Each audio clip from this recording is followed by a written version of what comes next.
Hello everyone, welcome to only IAS. स्वागत है आप सभी का करंट अफेयर्स के हमारे एक शॉर्ट लेक्चर में, जिसमें हम डिस्कस करेंगे इंटरपोल और इसके रेड कॉर्नर नोटिस को।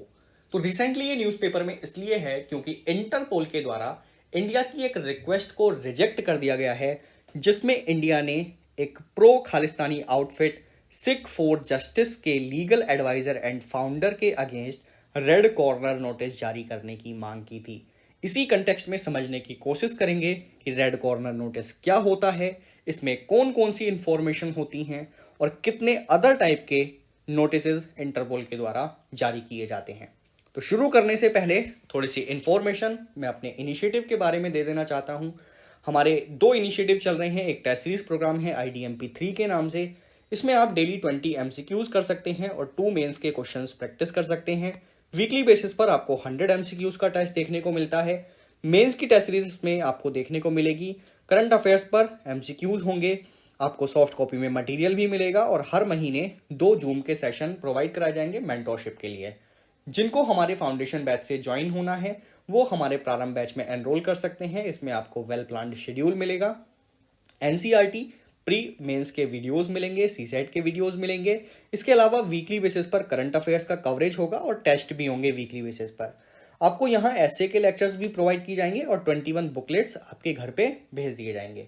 तो इन बैचेस में आप अगर एनरोल करना चाहते हैं, लिंक डिस्क्रिप्शन में दे दिया गया है, आप वहां जाकर इन बैचेस में एनरोल कर सकते हैं। ये दोनों ही मीडियम के लिए है, हिंदी मीडियम और इंग्लिश मीडियम। आप इसमें ज्वाइन कर पाएंगे और अगर आपकी कोई क्वेरी है इन कोर्सेज के रिगार्डिंग, आप हमें कॉल कर सकते हैं इस नंबर पर और आप हमें मेल भी ड्रॉप कर सकते हैं। वापस आते हैं और समझने की कोशिश करते हैं कि आखिर इंटरपोल होता क्या है। देखिए, जब भी कोई व्यक्ति क्राइम करता है तो ये पॉसिबिलिटी है कि व्यक्ति क्राइम करने के बाद किसी एक पर्टिकुलर कंट्री में नहीं रुकेगा, वो किसी दूसरी कंट्री में भाग सकता है। अब ऐसे में समस्या ये आती है कि हम उस क्रिमिनल पर्सन को कैसे पकड़ें। तो इसके लिए ना एक बॉडी बनी थी जिसका नाम है इंटरपोल। इसको हम दूसरे नाम से भी जानते हैं, इंटरनेशनल क्रिमिनल पुलिस ऑर्गेनाइजेशन।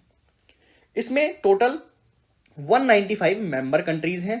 और अब इसका रोल क्या है, देखिए, अगर कोई एक व्यक्ति क्राइम करके किसी दूसरी कंट्री में भाग गया तो इन 190 मेंबर कंट्रीज जो हैं 195, इनकी ये ड्यूटी है कि वो उस व्यक्ति को लोकेट करने का काम करें और जिस कंट्री से संबंधित है वो क्रिमिनल, उस कंट्री को आप उस व्यक्ति को सौंप दें। ठीक है, तो इंटरपोल क्या करता है, पूरे विश्व में जो 195 कंट्रीज हैं, ये इन कंट्रीज के बीच में क्रिमिनल डेटा को आपस में शेयर करने का काम करता है। और अगर कोई असिस्टेंस की जरूरत पड़ती है, कोई सहायता की जरूरत पड़ती है किसी क्रिमिनल को पकड़ने के लिए, तो ये तकनीकी एवं ऑपरेशनल सपोर्ट भी प्रोवाइड कर देता है। इसके बाद अगर हम बात करें रेड कॉर्नर नोटिस की, तो ये क्या होता है। देखिए, जब भी इंटरपोल किसी व्यक्ति के अगेंस्ट रेड कॉर्नर नोटिस जारी करता है तो इसका मतलब ये है कि पूरे विश्व की जो लॉ एनफोर्समेंट एजेंसीज हैं वो उस व्यक्ति को अब लोकेट करेंगी और टेम्परेली उसको डिटेन भी कर लेंगी, मतलब उसको बंधक बना लेंगी। अब इस व्यक्ति को बंधक कब तक बनाया जाएगा, इसको तब तक बंधक बना के रखा जाएगा जब तक कि आप उस व्यक्ति को दूसरी कंट्री को सौंप नहीं देते। मतलब जहां का वो क्रिमिनल है उस कंट्री को जब तक आप उस व्यक्ति को नहीं सौंपेंगे तब तक आप उसे बंदी बनाकर रखेंगे।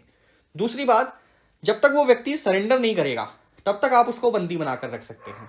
और तीसरी बात, जब तक उसके अगेंस्ट लीगल एक्शन ले नहीं लिया जाएगा तब तक भी आप उस व्यक्ति को बंदी बनाकर रख पाएंगे। एक चीज आपको हमेशा ध्यान में रखनी है अपने एग्जाम पर्सपेक्टिव से कि रेड कॉर्नर नोटिस का मतलब कभी भी इंटरनेशनल अरेस्ट वारंट नहीं होता है। इसका मतलब ये नहीं है कि आप किसी व्यक्ति को अरेस्ट करने के लिए एलिजिबल हो गए। ठीक है, नेक्स्ट थिंग, ऐसी कौन कौन सी इंफॉर्मेशन है जो रेड कॉर्नर नोटिस में होती हैं। देखिए, मेनली इसमें 2 टाइप की इंफॉर्मेशन होती है। फर्स्ट इंफॉर्मेशन होती है क्रिमिनल व्यक्ति की आइडेंटिटी को लेकर कि आखिर वो क्रिमिनल व्यक्ति है कौन, उसका क्या नाम है, उसकी डेट ऑफ बर्थ क्या है, उसकी क्या नेशनैलिटी है, एंड फोटोग्राफ्स, ये सारी चीजें इसमें इंक्लूडेड होती हैं। दूसरी इंफॉर्मेशन होती है उसके क्राइम के बारे में कि आखिर जिस व्यक्ति को आप पकड़ना चाह रहे हैं उसने क्या क्राइम किया है। अब ये बहुत सारी कैटेगरी के क्राइम हो सकते हैं। ये मर्डर हो सकता है, रेप हो सकता है, चाइल्ड अब्यूज हो सकता है, इसके अलावा आर्म्ड रोबरी हो सकता है। तो वेरियस टाइप के क्राइम्स को इसमें इंक्लूड कर दिया जाता है। उसके बाद अगर हम बात करें other kind of Interpol notice की, तो इसमें बहुत सारे नोटिस हैं। जैसे फर्स्ट है येलो नोटिस। येलो नोटिस का मतलब होता है ये तब जारी किया जाएगा अगर कोई पर्सन मिस हो गया है, ठीक है। तो मिसिंग पर्सन को लोकेट करने के लिए हम येलो नोटिस जारी करते हैं, या फिर ये उन व्यक्तियों के लिए भी जारी होता है जो व्यक्ति खुद की आइडेंटिटी करने में सक्षम नहीं है, मतलब वो अपने आप को नहीं पहचान पा रहे हैं। दूसरा नोटिस होता है ब्लू नोटिस। ब्लू नोटिस का मतलब होता है किसी व्यक्ति की आइडेंटिटी के बारे में कुछ एडिशनल इंफॉर्मेशन की डिमांड करना, कुछ एडिशनल डेटा कलेक्ट करना, ठीक है। तो मान लीजिए कोई क्रिमिनल है, उस क्रिमिनल के बारे में आपको किसी इंफॉर्मेशन की जरूरत पड़ रही है, तो ये एडिशनल इंफॉर्मेशन जो आप मांगेंगे उसके लिए इंटरपोल ब्लू नोटिस जारी करेगा।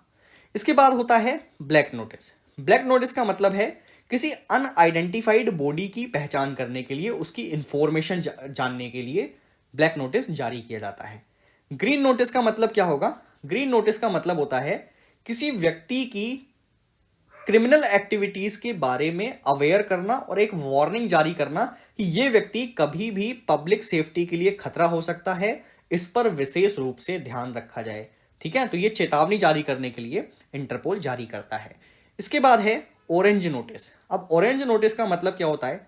ऑरेंज नोटिस का मतलब है किसी इवेंट, किसी व्यक्ति, किसी ऑब्जेक्ट या प्रोसेस के बारे में एक नोटिस जारी करना, एक थ्रेट नोटिस जारी करना कि ये पब्लिक सेफ्टी के लिए कभी ना कभी खतरा हो सकते हैं, ठीक है। और पर्पल नोटिस का मतलब क्या होता है? पर्पल नोटिस का यहां पर मतलब है कि अपराधियों द्वारा उपयोग किए जाने वाले तौर तरीकों, वस्तुओं, उपकरणों और छिपाने के तरीकों के बारे में जानकारी एकत्रित करना, ठीक है। तो अगर कोई क्रिमिनल है, वो किसी तरीके की एक्टिविटी कर रहा है क्राइम करने के लिए, तो उसके लिए अगर इंफॉर्मेशन आपको कलेक्ट करनी है तो इसके लिए जो नोटिस जारी होगा उसको हम कहेंगे पर्पल नोटिस। तो ये हमारे आज के लेक्चर के कंटेंट हैं। मिलते हैं इसी तरीके के एक न्यू लेक्चर में न्यू कंटेंट के साथ। Thank you so much.